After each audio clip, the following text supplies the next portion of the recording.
the morning, getting the kids ready for school. Rise and grind, yeah, pack a lunch or two.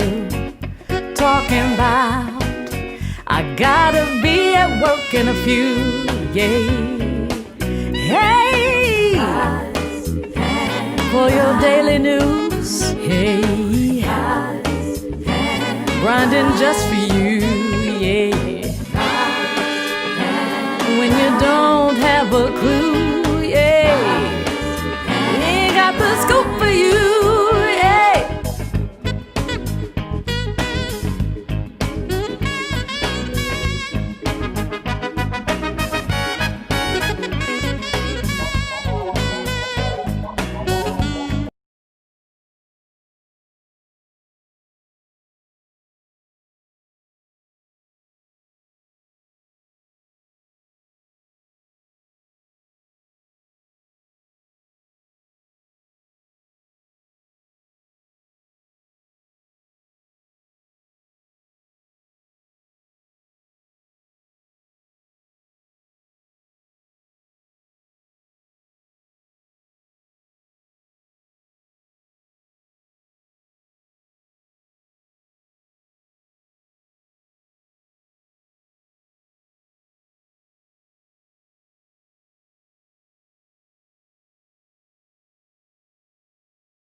up early in the morning, getting the kids ready for school.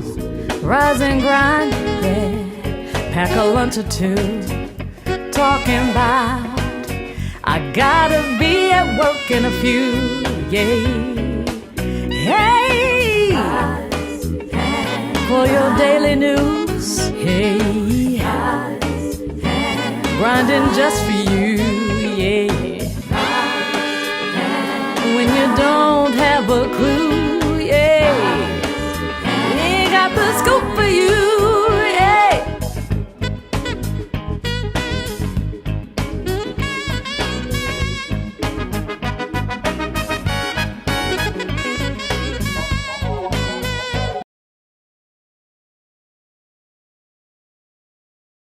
You in the Rise and Grind Morning Show, and this is your girl, Miss Fifi the Plug. Good morning. Good morning. So, as you know, y'all, this is the month of January, and we are in Men Empowerment Month. I'm excited because that means I get to be surrounded by men for 30 whole days this month. That makes me...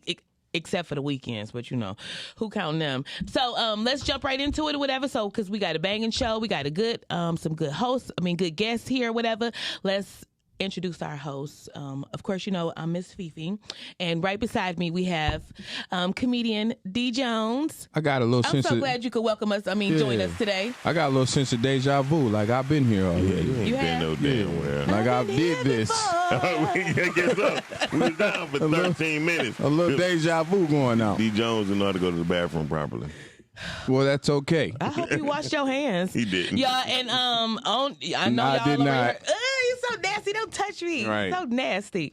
We got Miles, y'all. Miles here. Yeah, I'm here.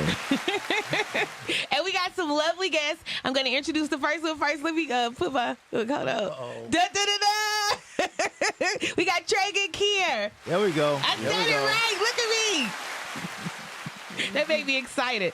And hey, Tragan, how are you? The God smile upon you. He over here looking like Smile back.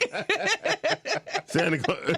He over here looking like a perverted Santa Claus. The God is smiling upon you. I'm about to sit on this lap and tell her what I want. Anyway, Talk about the first thing that pop up. And we also have Mr. Eric Wheelwright. There you go. See? Look at me saying shit right today. Hey. Hey, hold on, go ahead. Say it again, Eric. I'm sorry, dude. Hey, what's up, baby? Hey. I like when they say it like that. Look like. So tell me what it is that you do, Eric. So I'm a Stella-nominated film and television producer, Okay. As well as a recording artist, a musician. Been around for a while. I mean, a long while. A long while. Dope. He the man. So I'm gonna make sure I know him. We know each other's name before. I'm also, I was very involved in the film industry here in Michigan. Okay. Under Granholm, I was an advisor to the governor, helped to put together the tax incentive program that Michigan used to have to help bring movie production to the state of Michigan. Dope. And I'm a former ambassador for the state of Michigan. So I've been trying to represent Detroit and Michigan for a while now. That's what's up. That's dope. Yeah. So, Tragan, what you do? I'll just sit here and wait. That's it? Yeah, just wait. That's watch. why you be dressed and suited and booted so they could just bring you stuff. You something else. Tragan like Mike. You know Mike from Switchplay? Yeah. In case you don't know, Mike from Switchplay, he deliver meat all day. Oh. He's a meat. You be delivering meat? Let me see what kind you got. What direction is this show going in? What are we talking about She here? want to sit on his lap. He delivering He got meat. this beard and everything. It's, it makes me feel real. He's Santa meat. That's what they call him in school. They call him Santa meat. No, I'm just joking. Miles, you're crazy. No, but no, Tragan. I know Tragan for damn 30 We still don't know what this man does for a living. He deliver meat, no. I'm Tommy from Martin. I just That's what it feels Yeah. like. I go to work. So today I decided. Tommy used to be dressed up too. Ooh. Today I decided to invite friends of mine that actually does movies, and I got some more coming later this month. But Tragan and Eric both does movies. Eric, Tragan, tell them what new movie that you have on Vimeo right now, and it's coming to Amazon and Tubi. It's called Love of Fate 1 and 2. Comedic drama. Very interesting storyline and entertaining. If I do say so myself. Who wrote it? Me. Who's in it? Me. Who shot it? Me. Me? No. Who was the sound man? Me. Who was the caterer? Me. For real? It's a one-man movie, man. What? One man. They be doing skits like that. Look. It's just a love story between him and his beard. I'm gonna just brush my beard all day. I love you, beard. I love you too. Why my beard gotta have that voice though? Why my beard can't have a deep voice? Oh, it's like James Earl Jones' beard. Oh, I'm in love. Comb me to the That's left. crazy. My beard is king. Right. Y'all You crazy. sound like James Earl right there, man. Yeah, Good no, job. I can do a great James Earl. But Tragan, so what is your movie about? It is about a young man who is unlucky. Well, let me tell you this. I'll just make it simple. You know, your position shapes your perception. Into the mic. Yeah. It just shows how your position shapes your perception. You know, if you're a guy that doesn't have any money and you get money, how do you change? And if you're somebody with money and you lose it, how do you change? That's, to make it a long story short. So it's different scenarios, you know, pertaining to that. So I always say money just multiplies the type of person you are. So is that kind of how it is? Like if you're great with money and you get more money, you're gonna be like a giver maybe. But if you're terrible with money, when you get money, you're gonna lose it. Well, who we are depends on our circumstance. Mm-hmm.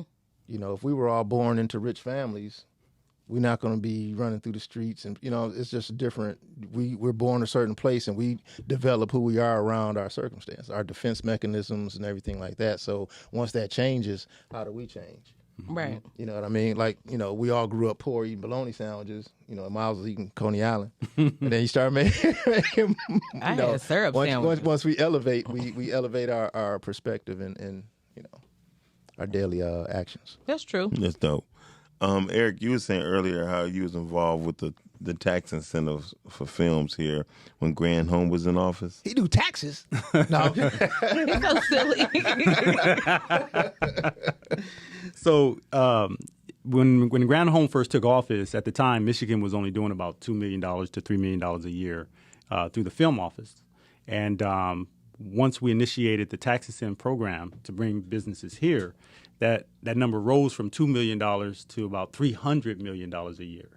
And it was continuing to increase. Unfortunately, with the new administration that came in, they kind of made some changes. And as a matter of fact, we were slated to do a film here that was going to bring about another $280 million was the budget for this one movie. But when Snyder came into office, and there were rumors, it hadn't even changed yet, but there were just rumors that he was going to modify the tax incentive program we had. We lost that movie. And as a matter of fact, the governor of Ohio ended up saying, hey, come to Ohio and shoot the movie. We'll give you the same tax incentive program break that Michigan was going to give you. And so it killed the industry, unfortunately, for us. But I'm a big believer that, you know, even without the tax incentive program, you got a lot of talent here in Michigan and a lot of people who are dedicated to their craft. And so I think that whether you have something like a tax credit that's obviously going to help offset some of the costs, you know, you don't let that stop you from moving forward with getting the job done. Don't let that be your holdback. I'm curious to know, did they shoot the movie? What movie was it? I forget exactly which film it was, but no, they didn't end up shooting it here. They ended up shooting it in Ohio. Yeah. I still want to know what it was. If it was something major that we missed out on. It was a major film. It was a blockbuster movie. Man. Yeah, it was a blockbuster movie. I forget exactly which one it was, but yeah, it was a big one. Damn. That could have been my shot. There you go. Could have been my chance to make it. So now, what do you, as far as no really movies being shot now because of the pandemic like that, so like how are you guys maneuvering through this, or are you planning for the future, or you know how are you dealing with the pandemic and as far as filming? So things did slow down quite a bit, but there are projects still being shot. Like, for example, one of my business partners, Leslie Small, he does a lot of directing for Kevin Hart. The last, Netflix, he just released I forget the name of it though. When he was doing it at his house? Yeah. Leslie actually directed that, and he was also the one who pitched it to Netflix. Okay. And I remember talking to him just a couple of weeks ago, right before the was released, and he was talking about the fact that, you know, some of the stuff that Kevin was saying was true. He didn't want to leave his house. He was terrified about the whole COVID thing, but he wanted to get to work. And so this was kind of a concept that they came up with to allow Kevin to kind of still be in the comforts of his own environment. And I thought it was ingenious. I thought I liked it. A lot of people didn't, but I thought it was cool for what it was. Yeah. Oh, yeah. I mean, it goes back to to what Trey is saying. Your environment can modify your mentality, right? It affects your mentality. And so one of the things that, using this as an example, the Kevin Hart piece, here it is, we're in the midst of a pandemic, right? Mm-hmm. So that became his reality. And so what he talked about was that reality. Yeah. And I think it's something that all of us can relate to. So in essence, it's very true that our environment, our circumstances, they drastically affect how we think and how we perceive things. Right. Yeah, that's dope. Tragan, what about you? How you been maneuvering through the pandemic as far as filming? Man, my whole part 2 is 2 people. There's no more than 2 people in the scene. And it's crazy because, it worked out. I had to rewrite, because I have a lot of, group scenes and, 3 or 4 people. That's just how movies are. But I scaled it down just to 2. And it's crazy because I see a lot of people who are also filming, they didn't care. It's 10 people, 15 people, it's parties, but, for me personally, that's what I did. And I'm usually my own crew. I may bring, one of my guys to help. So there's only 4 people on set at best. Yeah, 'cause I've seen music videos where it's a bunch of people. Yeah, I've seen Busta Rhymes and Bell Biv DeVoe, and it was like a whole party scene. I was like, wow. It's what it is, Yeah. But I didn't want to have on my conscience, doing something and somebody gets sick. No, I feel you. I just didn't, I'm happy. I'm comfortable with it. The movie, I can't say it suffered or anything. It's still entertaining. It's just different than what I saw. So nobody else knows what I had, playing. You just know what you see. Yeah, that's how it goes. Like nobody, even if you mess up, nobody know it unless you let them know you messed up. Right. So, and I feel you because I was throwing a open mic comedy show with poetry, all that.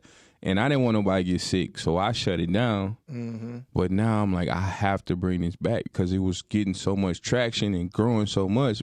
I still don't want a lot of people in there. Mm-hmm. But one, I missed the stage. Like, I miss it. The pandemic kind of shut my career down. I wish the pandemic was a real person so I can like strangle it. Yeah, like why would you do this? But so tell us about like some of y'all projects that people how can they watch it? Like, is it all on Tubi and Amazon and all that stuff? It'll be on Amazon and Tubi. Well, actually, it'll be on Amazon in February. Okay. I'm gonna do a big promo and push. Somewhere around Valentine's Day, I'm gonna do the big push. Right now it's on Vimeo on demand. You can just go there and just, type in Love of Fate and check it out for a small artist fee. Oh, okay. How did you guys get into the industry? Like what was the start? So for me, it was music, believe it or not. Okay. I'd been in the music for a while, doing songs and jingles and working with different artists. And then I had a background in audio-visual communication, so filming and directing was something that I was experienced in. But it wasn't until a friend of mine who worked at CBS offered me this opportunity to produce this show. It was a local show. And that kind of pushed me into this transition of getting involved in film and television. Okay. And then from there, it just kind of grew. But with the film industry, that side of it, I was doing a lot of presentation packages for people in Hollywood, film producers and television producers, whether it was investment packages or there's show decks that they were going to be pitching to the networks.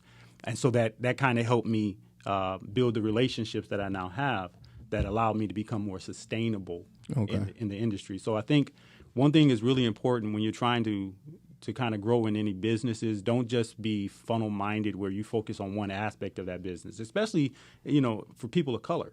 Like we have to have so many skill sets when we walk onto a set. Yes. Because we have so much competition. They look at us in a different way. And I think that one of the things that I have to give credit to people of color is that we've always been good for doing that. I've known Miles for a very long time, and here it is. This guy's running the board, and he's produced music, and he's written shows, and he's acted. We kind of tend to have to wear all of these hats, and a lot of times it's cumbersome. It can be overwhelming, but when you step onto a big set, and now all of a sudden, you're managing the people on that set. You're more capable of managing it because you've worn all of the hats of all of the Right. people that you're instructing, right? So it makes a difference. And then just to go back to one of the things that we were talking about a little earlier as it related to like the pandemic and different things that they're doing in Hollywood and some of the bigger sets, how are they managing to produce this? One of the things that they're very mindful of doing is, number one, testing. They have, you go onto any of these sets, they have people there that are testing the cast, they're testing the talent constantly. And then there are rules saying, for example, if you're in the process of filming, once you contract or once you commit to that production, they don't let you out of their sight. You're literally, if we're shooting a show or we're shooting a film project, you're on lockdown with only the crew. So we're testing all of the crew, we're testing all of the talent to make sure nobody has anything. And then you cannot connect or go around or be around anybody outside of that crew until production is done. So So it's a bubble. Yeah, it is. Absolutely. Yeah. and that would be like for days or something if it was. Sometimes longer than that. You might be on set for 30 days, a month or so. But yeah, that's can't mess that's up how the they're money. doing it. That's how they're doing it. But I heard in Hollywood they just recently shut everything down for a while. Yeah. But keep in mind that because California shut down doesn't mean California's not producing product. Right? Okay. Like everything that's being shot for Hollywood isn't shot in Hollywood, right? They might be a Tyler Perry studio or something like that. Yeah. Right. And another thing, some people, what's his name? Tom Cruise, the new Mission Impossible. He went out of the country to shoot it, but he's still taking COVID precautions. Yeah, I just heard a clip where he was going ham on the production. Yeah, he's like, y'all too close to fucking each other. Y'all, what the fuck you trying to do? You know what I mean? Yeah. So it's a lot of people that's going outside of the country to seek the completion of their films too, because there's a lot of regulations in the different states here. So I don't blame them. My question, so do both you guys direct or? I do it all. Okay, so what do you feel I'm a more? core man. Because what I want to know is who in the directing business influenced you. Like, who are some of your favorite directors? Talking to the mic, man. I keep leaning back. He's just cool. He too Lean cool. back. Yeah, he too cool. I'm gonna tell you about his other life, but go ahead. Go ahead. I'm a Tarantino fan, a Spike fan. I mean, I like Antoine Fuqua. I'm a Tyler Perry guy. Every director and filmmaker has different ways that they go about, telling their story, and I appreciate pretty much most of them. Okay. know, And that's Eric, dope. are you more like a producer? Me? Both. Both. Okay. There are several projects that I've directed, but there are several projects where I kind of took the back seat as a producer. Okay. Most of the time when I'm getting involved in a project, though, usually I'm being brought on board as a director. Okay. So who are some of the directors that influenced you? I'd say Tim Story. I think he's a fantastic director. Malcolm Lee, I think he's a great director. You can't take anything away from Spielberg. And I got to give credit to my boy Leslie because I work with him. Leslie Small, he's a fantastic director, especially when it comes to some of the stand-up. I mean, he's done all of Steve Harvey's stand-ups. He's done all of Kevin Hart's stand-ups. So he's just really good at that craft. He's the go-to person for that kind of stuff. Okay. And then, of course, he's done a bunch of stuff with Lionsgate, Universal as well, film projects. But like he said, there's a lot of people that I think when it comes to directing that you can take some things away from. Yeah. Different directors tend to have different styles and different ways of doing things. But there's a lot that you can get from that. Like I remember even just watching a documentary piece on one of the movies that Sylvester Stallone was directing and producing. And after watching I was blown away by just the knowledge that this man had in every aspect. Like he was involved with everything from the scoring to, and not only just being involved, but every industry has a language, right? Mm-hmm. So there's dialogue, there's words that you tend to use in that business that most people might not even understand or know. And so me having a musical background, I studied the violin, the piano, the guitar, the drums, and I'm hearing him in the studio with the sound engineer, and just him understanding the dialogue of music, not necessarily having a musical background, but being so intricately involved in every aspect of his film. I was like, wow, this guy is just he's Sylvester on point with Stallone. everything. Sylvester Stallone. Yeah, but didn't he direct Rocky and produce Rocky and all that stuff? Yeah. Rambo and all of it. And on a whimsy too. Rocky came to him because he was like, no, he wanted to do it, right? And people were like, no, you never did a film. You know what I mean? He was like, damn that, we're gonna do it. And he wound up doing it, and it was dope. And he And he started off doing porn. Yeah, that's kind of almost like that's almost like Tragan's story. But we'll talk about that later. I think that's where the name Italian Stallion came from. Yeah. No, Tragan never done porn. For people out I'm there, so Tragan green. and Karen never done porn that we know of. Listen, so I got a question for the both of y'all. No problem with it. Yeah, People that do it, that's yeah. I mean, yeah, we know. We yeah. Now, those soundtracks are terrible. Yeah, they be beat, right, and they be beatboxing and shit. So listen, let's start with you, E. Like when I first met Eric, it was basically in the recording studio, and Eric had a very melodic way and majestic way of creating music, and he had an ear that was incredible because. I don't meet too many people that got an ear like mine. You know what I mean? Like, can hear music and hear. And Eric had it. Like, when he heard it, he was like, "Oh yeah, okay." And then I was like, maybe you need to. As soon as I was thinking it, he was actually doing it. And I was like, let me shut the hell up and just sit back and watch him work. And to see him work was incredible. And the same thing go for Tragan. Like, to see Tragan have a background that most people don't know about drawing. The man can draw his ass off. I mean, it's incredible. Like he did a lot of stuff with Run DMC and the drawings and stuff. He's very incredible in how he draw. And so I believe in this day and time, did that creativity help you produce or think the way you do? Yeah, because in high school, the year that we met, that's the year me and my cousin designed the Run DMC stuff for Adidas. Yeah, and most people did not know somebody from Detroit was designing stuff for Run DMC. The leather stuff. Yep. The stuff that was in Foot Locker. Yeah, Foot Locker, and they brought that design back. The big puffy jacket. The big Adidas sign on the sweatshirt. Yep. That was actually my and we see they re-released it. And that's what I'm saying. So when I used to tell people stories, Eric, about the people that I know, they be like, ain't nobody did. And then you also did the was it the Rodmans or for Avian, what's the name of the gym shoe? No, it was Reebok. Reebok. The baby shoes for Reebok. Okay. And then it was they redid the design for other stuff, but it was No, didn't y'all do something for Avia?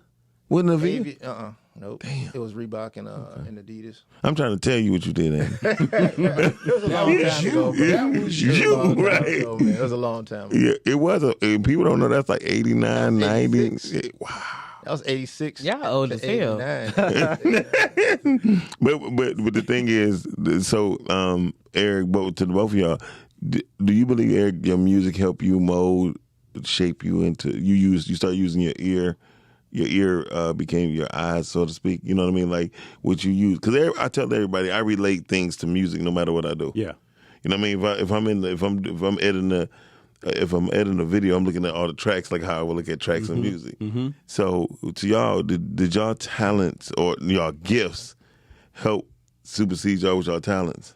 Absolutely. Yeah. I think having a creative mind makes you see things differently with every aspect of everything that you do, right? So if you're in music and you're the way your brain works, just like even being a comedian, I think it's amazing that comedians are able to talk the way they're able to talk, to see things the way they're able to see. And Steve Harvey kind of put it best, saying that it's like you guys have a third eye. Yep. And that's true. And the same thing applies to music.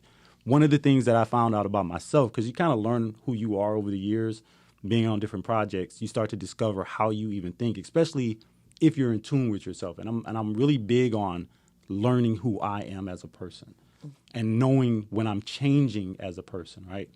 So I know this about me.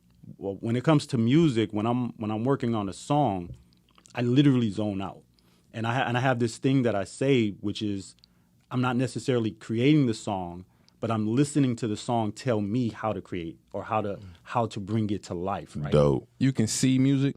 So it's like if I'm working on a track, I'm listening. So let's say a bass line comes to me, right? And I hear this bass line, and I play this bass line, and I'm hearing this bass line be played back to me. But while I'm listening to that bass line, the bass line is telling me strings need to go on top of me, and here's how the strings need to go. Wow. And so it's literally like it's talking to me, and all I'm doing is repeating what it told me to say. I understand. So that's kind of how I am. And even with directing, it's almost the same way. So I've been on set with different people on different projects, and people who have kind of learned who I am, they know that when I stop talking, it's because I'm thinking, right? And so people, I've been on set before with people who didn't know me, and they wanted to come up to me and talk to me, and they don't know that I'm in this zone area, and they'll come up to me and be like, "Hey, Mr. Wheelwright," and the other guy be like, "No, man, leave him alone for a second," because I'm just standing there like just gazing off into the distance, but it's usually because something's coming to me, Right. And so I noticed that from music to film and to pretty much every aspect of everything I do,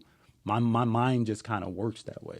I think that's unique between creative people, because I think if you can draw, you can see stuff other people can't see. And if you can hear, like you said, the bass line talking to you, you can visualize what should come next. So I think that's super unique and dope, man. I'm jealous. Hey, look, I'm gonna tell you one thing. So I used to think I could draw, right? Let me think that. I was like, everybody was bragging like, Miles can draw. The girl like, Miles can draw. Draw me a picture. Draw me a picture. Dragging in the back like that ain't shit. You know what I mean? Like literally, like he looking like, if he wasn't asleep. Yeah, if he wasn't asleep. I'll tell you about that later. But I used to think the Outkast album covers was so dope. It was. they were. And Andre used to draw those. Oh, did he? Yeah. Oh, that's dope. Yeah. So that explains his eclectic way of his rhyme style. Like he probably think it's crazy, but if you draw, you be drawing the strokes sometimes. Yeah. And he rap like if you draw, you be like da. That's dope. Yeah, that makes sense. So Tragan showed a picture one day. And I ain't pull out my pencil no more. I really didn't, and it was only because his stuff had so much. It was so in depth to where it was. You would look at it like that's hip hop. You ain't look at it like that was a picture. You like that's hip hop. Yeah. I mean, it was so detailed. The gold chain. I'm sure y'all seen this drawing. You probably didn't because you wasn't from here. But D Jones, I'm pretty sure you'd have seen his In drawings. '86, I met Run DMC. I got a picture with them. And them picking me up when I was a kid, man. Really? Yeah. Well, I would say if you ever seen the pictures with the big gold chains and the big hats, I can't say the little heads, but he just had a way with drawing. It was incredible. Do you have pictures of those on social media for us I to see? do not. Why not? They in the basement, probably in the case or a tub. You should sell those. Tragan had a whole lot of his life. I'm about to blast him in a minute, though. Tragan was one of the top male dancers in the city. Y'all just didn't know it, right? I don't want to know. No, I'm just, I never wanted to know that. There's nothing I ever wanted to know. First of all, it was in the country. Okay, let's get it straight. Put me out there. Yeah, I mean, he was the king of. So when I used to watch New Dance Show and the commercials, No. Mozart. No, did you ain't do no commercial? They did put you? me on one. Okay, but the thing, They put my picture up on one. but at the same time, he was like this. you ain't want to see his picture. No, but, I was like Teddy Pendergrass or Michael Jackson on Thriller. I was to the shut side. your ass up. But the funny part, A little pet tiger next to the funny part was like Melissa came to me one day. She's like, Miles, you remember your boy Dragan? Don't he dance? Because she just seen him draw. Right. Didn't see him draw, didn't know draws. Anyway, it was a difference for her. He practiced. That was one of the jokes he practiced. I ain't practiced. Yeah. But the truth of the matter is, I did not know because in school he was shy. You had never you barely heard a Negro talk, okay? Right. And then next thing you know, to know that the boy could dance, I'm talking about he could dance. So anybody named Michael Jackson, he can dance. Like you would never think that the nigga could dance. Right. You know Remember, what I was in the Straight at You video with 357 MC Hammer. Get the hell out of here. They had the big dance contest down at the Grand Quarter. Right. Came up there, and as soon as I danced, they was like, You get him right. Because it was surprising because he was just quiet. No, I got a home. My boy Bink, he can break dance. You would never know Bink can break dance. Yeah, bring well, Big look like he can break dance. Yeah, but he probably run out of breath. I spun around That's all you getting. But no, so the talent that's in this room is very incredible. And like I tell people, you never know what somebody been through in their life to be where they at right now. Right. And to see like Eric and Tragan said he do a movie, and I told Tragan, hey, I got some equipment. He said, man, you have to be everybody. You gonna have to be the sound man. You gonna have to be the light if you gonna want to get it done yourself. Right. And I kind of feel him right now because I told you. Everybody like, man, you can't do it yourself. I say, watch me. Right. No, man, you can't. Watch me. And now it's out. You know? Right. And then people are asking me how I did it. How you get it to look? Well, like you say, drawing. If you're going to draw a picture, you have to understand lighting, Right. framing. Because if your sheet of paper is only so big, Right. your lens is only so big. Exactly. You know, the lighting, the shadowing. You know, who walks in, who walks out, or whatever. So, you know, once you, it's not impossible with technology to do it by yourself right now. I mean, I know a lot of people that, you know, they have 30 and 40 people on set running around. And then when you see the movie, it's like, well, what was all those people doing? Right. No. Why do I see a boom mic? Right. I see a boom mic, and you know, so I mean, I'm not Prince at all, but you know, being a fan of his and seeing how he, you know, orchestrated a lot of things and did a lot of things himself. And then when people came along, he knew exactly, hey, this person right here is a perfect puzzle piece for what I have over here to do this. You know, I already have it structured. Right. So when I do bring in the sound man or I bring somebody in, my structure's in place. All you have to do is play the rhythm that's already there. Right. Play this. You like James Brown? Come on, nah, that's a drum. Right, you know, like you already have your structure to a song. right. You bring in a musician. Hey, play this. I know how you play. Yeah. That's why I got you. So play, you know, and then you put your that makes pieces. sense. It's the same way I'm doing with the film. You know? What's your best advice? So if I want to start making my own movies, what's the first and best advice you would give?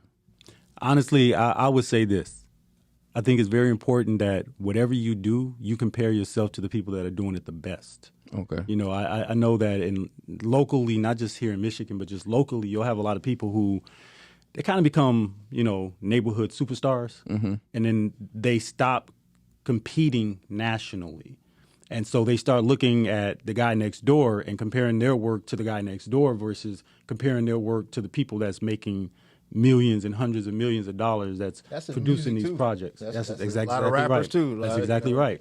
I think that's people in general. Yeah. Right. Yeah. You know, we don't look internationally. You know, where do I rank? It's Right. I'm better than them guys on the east side, or I'm better than them dudes over there. And it's And we scared to go out the box sometimes. Yeah. Yeah. Like the Blair Witch Project, right? Yeah, absolutely. It originally the numbers was off when I first heard it. Like, it only took them $15,000, but it took them like $50,000, right? Yeah. But they made $129 million. I really like that movie. That's what I'm saying. But their promo was sick. but the whole thing was it wasn't even. Trust me, they It didn't. wasn't nothing to it though. They had no idea. I'm just talking about how they was like, this a documentary. Like we didn't know it was a scripted movie. We thought it was like real. So but that's we what in I'm the saying. movie theater like, oh my. It was scripted. Yeah. Yeah. Did that just blow your mind? Okay. But what they did, they gave each person a camera and just put them in the woods. Yeah, but it makes sense when you think about it. But in our market, in our urban market, it's not that we wouldn't think of nothing like that. We'd think it was cheesy. Right? Because we don't think the people down the street or our neighbors is going to like it. We're Right. always trying to please, the people that's around us. Right. So we could, like you say, neighborhood celebrity. Like somebody said, what about the kids? I'm like, fuck them kids. We need to make a movie. We need to make a movie that's gonna make some sense. And what I don't like street movies no more. Right? Hood movies. I like the guns. I'd be like, come on now. We had enough of that, right? Yeah. I really like intelligent movies. I really like the movie Melissa Talbot and Richard Bass just done Tanja Ayers, Chocolate Kiss. Yeah, I like that movie. Because their lead person was a big dark-skinned guy, which that's unheard of. Yeah. Because to see a guy that size and be a lead, they were like, oh, no, he's not a leading type. I heard a person tell me that Tyler Perry don't have a leading person's face. I'm like, what the hell does that mean? Well, he made But see, the that's movie. the thing. People judge from their, they see the world through their own lens. Ooh. You know what I'm saying? And that's just, and it's usually a small one. So I mean, everybody had, I thought No. You keep talking. Don't worry about what the hell I'm doing over here. He be like, wait a minute, the lighting ain't right. No, you watch what the hell you doing. Well, my advice is really to start with what you have. Yeah. And go for it. Don't get caught up. So many, the majority of filmmakers and photographers, always reach out to me. What kind of camera you got? Yeah. It don't matter. You can do an iPhone. You can do get the movie shot. Don't worry. Worry about your sound equipment. Get you a decent sound and shoot with what you have. Start from where you are with what you have. Don't worry about writing a script and trying to get some money behind it. I worked 2 and 3 jobs and hustled. I got mine out. I wasn't trying to ask nobody for nothing. I don't owe. You ain't nobody worried no nothing. damn job. You ain't worried no damn job. I don't owe nobody. Nothing. But I owe a few people. So I did. I shot a short film. I would love you guys' critique on it though. Like I heard it's trash. That's fine. No, I'm kidding. Hey, that type of stuff don't hurt me. It just made me work. Nah, bro. Oh my God, he's retarded. What, D. Jones, welcome to my school of comedy. Truth of the matter You is, don't say it anyway. Right, because like I tell people, I'm the person, when I was teaching Nate how to engineer and stuff, Nate used to make a beat, right? Because, I used to make music fast. Yeah. Man, and once Nate got on 17 minutes, I just unplugged the whole machine. He's like, what the hell? Because it was about speed and knowing you didn't save. Did you save it? Mm-hmm. If you save it, you don't have to worry about it. No, I ain't save it. Start over. Because you have to You're use an asshole. No. That was a real lesson though. I'm trying to tell you because when you engineer, you got people in your ear. You have to be able to maneuver real quick and know how to even pause them off or play them out for a minute until you get it right. And when you making music in front of people, man, that's a headache. Man, can you try the other bass? You be like, will you shut your ass up? Yeah. Dude, who you want to produce? Who fucking is Kyle? Me. And that's just the bottom line. So, but I do understand when it comes down to learning and getting in your mind how you want to do things and getting yourself better. When he was saying use what you got, I was using an iPhone to shoot a music video. Yeah. I think I did damn good, right? Yeah. And then when I got that Black Magic in my hand, it kind of boosted me up a little bit. My courage, my balls was bigger. You know what I mean? I was like, I could really do this video, and I did it, and it looked a whole lot better. And it made me think better because I thought I had something better in my hand. But once I went back to the footage I had on the iPhone, man, I did the exact same thing and even better. You feel me? Yeah, it's a frame. That's what it is. It's a frame. Yeah, damn. That's what it is. That's how you look at it? It's a frame. That's how you look at it? It is. That's it. It is. It's a frame. It's that poster on the wall. It's a frame. Right. What you put in there. Right. I tell people, Photoshop. So if you exactly, if you're filming a movie, you start with your first layer. What's the furthest thing in the background? Sound.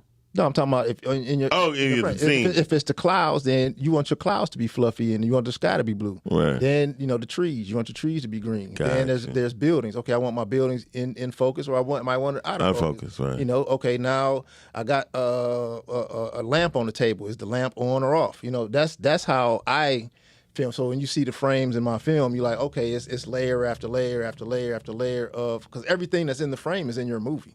Right. If the plug is in the outlet in the back, that's a part of your movie. Right. That's a part of the vision. So that's what I'm trying to get that cord in that wall right now. Right, so it won't be in the background. Right. That's just the truth. So if you take that approach, once people see it, and like I say, most people say, "Wow, how'd you do that?" What's in the frame? Right. When you're a performer, everything on stage, that's in your show. Right. Whatever it is, if it's the monitors on the stage, that's a part of your show. Right. Everything. So that's why people make their monitors even a standing piece where they put their foot on it. Exactly. And then I get it. Yeah. So that's a part of the show. The stool that you sit on, that's a part. What kind of stool you sitting on? Yeah. What color is your outfit? How's your outfit? Right. Everything got to match. Got to coordinate. Right. How's the outfit? Offset from your background. Yeah. So I'll say one thing that's kind of goes back to what we were talking about earlier, especially being independent filmmakers, not having the money, not having the crew. You have to learn all of this stuff on your own. So it makes your job a lot more difficult. This is the reason why you talk about all these people on set, because you got people on set who have specific individual jobs. Right? One person's job is literally to make sure that cord is not in the shot. That's their whole focus. The director doesn't have to worry about that, right? Right. But when you don't have that, I'm very big on studying. I'm very big on research. I'm big on, if you want to know how to do something, see how other people have done it. Literally dissect it, study it, go deep into it, right? So when I watch movies, especially being in the industry, when I got in the business, it became a totally different experience for me. When I watch a movie, I don't watch a movie like the average person. I'm watching a movie and I'm paying attention to The dynamics. camera movement, the audio quality, the way they framed out the shot. Yep. I mean, it's I'm enjoying the movie, but I'm not enjoying it the way anyone else would, right? I'm the same way. And so all of these things you take with you. So when you begin working on your own projects, you can kind of pull from that, because there are some incredible, shots and things that I've seen that I'm like, dang, that was just mind blowing. Just the creative aspect of how they did this. Like, I was watching Straight Outta Compton again the other day. And there's one scene in Straight Outta Compton where they're having a house party that's just sweet to me. And I'm sitting there. It's the scene where the camera, I forget who they were following. I think they were following one of the girls on the second floor. And she walks through this room and the camera follows her. And then if the camera pans off of the balcony and it goes over the balcony into the water. Didn't they use in a the swimming drone? pool. Didn't they use a drone for that? No, they didn't use a drone. They used a jib. You basically, A jib it was a arm. handoff. Okay. The camera guy had a handheld camera, and he handed it off to someone who then took it over the balcony and dropped it down. And Wow. then over the water. So- But so it's just these are the things that I see. You when I'm- watching for the cinematography of it all. All of it. Because I went to school for film, and I remember when I first started watching movies after I went to school, I'll be watching stuff like, that's incorrect, that's wrong. And then people be like, would you shut up? I'll be like, oh, I didn't know I was talking out loud. So I get what you mean, because sometimes you want to enjoy it, but you don't. And then certain movies, like I still watch Gladiator every time it come on. I still watch Seven every time it come on, just to see how it was shot. Yeah. Yeah. Coming to America is one of my favorites. America's a lot of John Singleton stuff, man. If you just watch Snowfall, Wow. Snowfall's dope. it's like just scene after scene after scene. Even a lot of times people would just take a camera outside. They say, "Well, the sun is outside," but not. And when you, it's a lot of light that happens outside. So, yeah, it's I know a lot of- Too light, much. Yeah, my boy was like, man, you need the big ass light to be outside. I said, man, I can't afford that. That damn thing was $7,500. But you don't need that. You can get a scrim and hit the. Oh, I eat shrimp. I had some last night. No, I get what you're saying. But right now, I got to tell y'all, we got to go to commercial break. We'll be right back.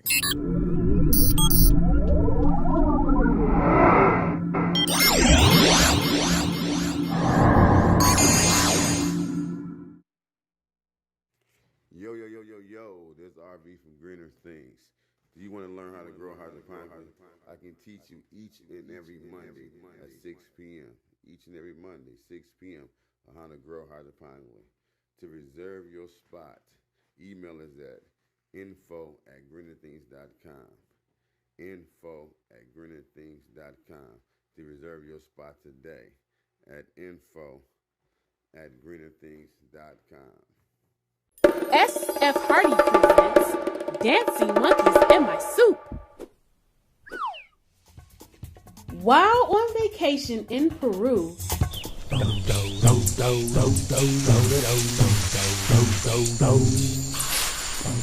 Jabbar discovers Pygmy Marmosets dancing in his dinner suit. There's something in it. Leaving the family alarmed and confused. They don't know how to get the monkeys out of the soup. Do you?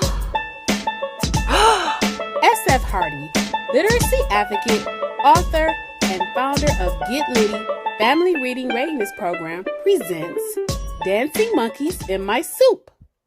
Are you not feeling well and don't want to put anyone else in danger? I have something just for you. Michigan Health and Medical Services offering you, yes, you, COVID-19 testing Thursday through Sunday, 8 a.m. to 4 p.m. at 20270 Grand River with no out-of-the-pocket cost to you. So listen, your current insurance or the state of Michigan will cover you.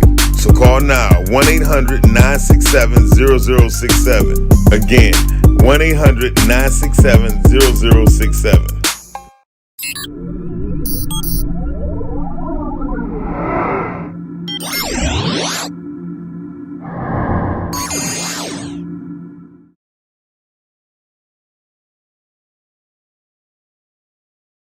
So, we are still here, and I wanted to take this little time and set aside for you guys to give you a little bit of news that you can probably use in your daily life. Go ahead and get ready for the parties, y'all, because Bobby Shmurda's mama went on social media and said that he was coming home next month.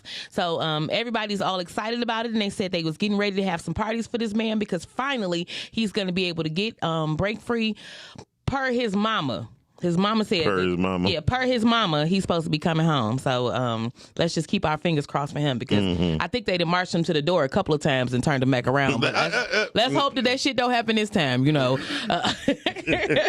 Moving right along, Wendy Williams, her Netflix movie is supposed to be airing. Boo. I think you are a hater. Boo. It's supposed to be coming out this month. First of all, the woman that looked like Wendy Williams is beautiful. Wendy was cold in the day. Her movie coming out like back when she was messing with Biggie. They're gonna be doing the biopic for her. It's gonna be on Netflix.